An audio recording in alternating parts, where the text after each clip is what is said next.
Chapter 8 The Shepherd's Courage. Once upon a time there lived a very powerful king. He was so crazy that whenever he sneezed, everyone in his kingdom had to say, "To your good health." The only person in his kingdom who did not say so was a shepherd with staring eyes. When the king heard of this, he was very angry. He asked his soldiers to go and bring the shepherd in front of him. The soldiers brought the shepherd to the king's court. He stood before the king without a trace of fear in his staring eyes. "Say at once, 'To my good health,'" the king shouted angrily. "To my good health," replied the poor shepherd. To mine, you rascal, you vagabond," stormed the king. To mine, your majesty," replied the shepherd.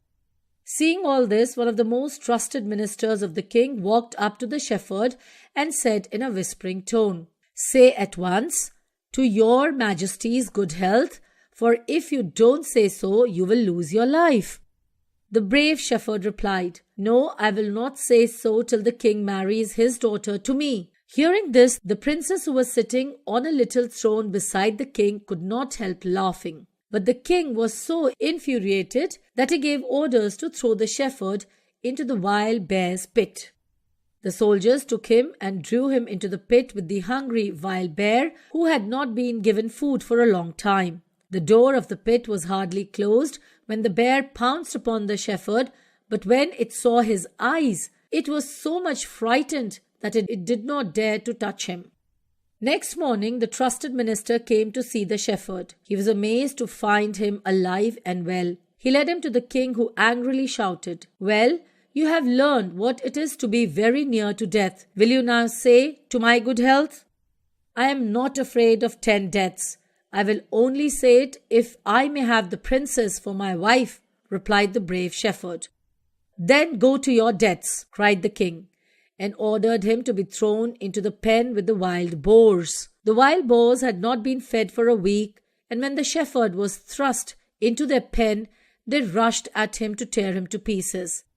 This time, the shepherd took a little flute from his bag and began to play out a merry tune. The wild boars got up on their hind legs and danced gaily. The shepherd would have given anything to be able to laugh. They looked so funny. But he dared not stop playing, for he knew well enough that the moment he stopped, they would fall upon him and tear him to pieces. He played the tune so fast that they could hardly twist and turn quickly enough, and ended by all falling over each other in a heap, quite exhausted and out of breath.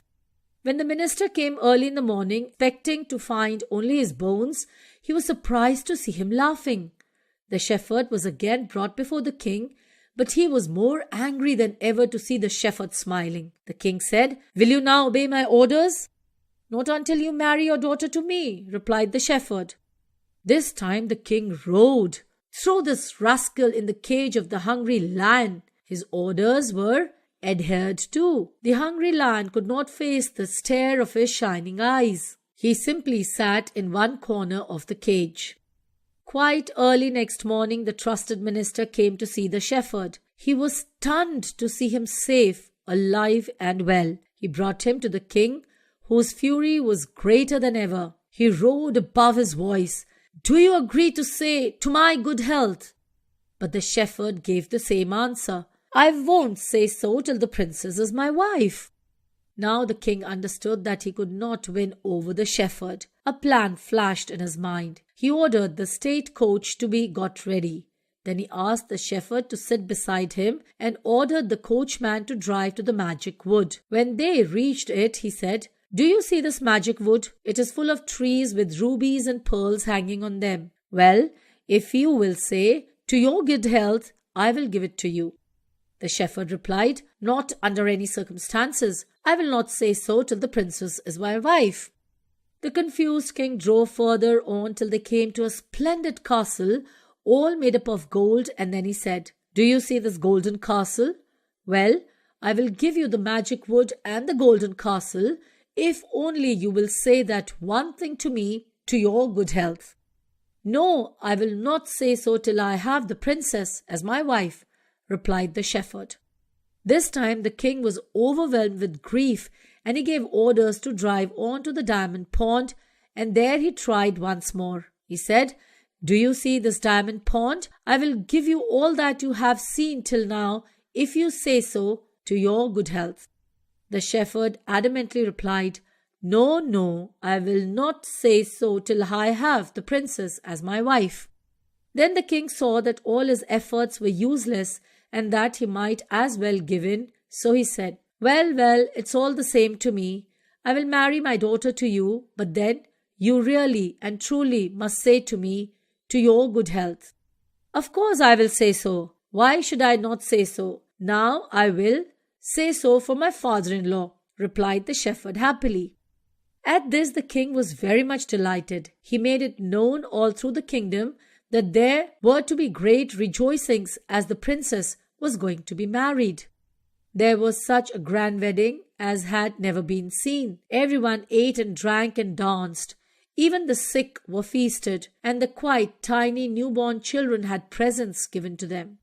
When the wedding ceremony was over, the king sneezed with all his might.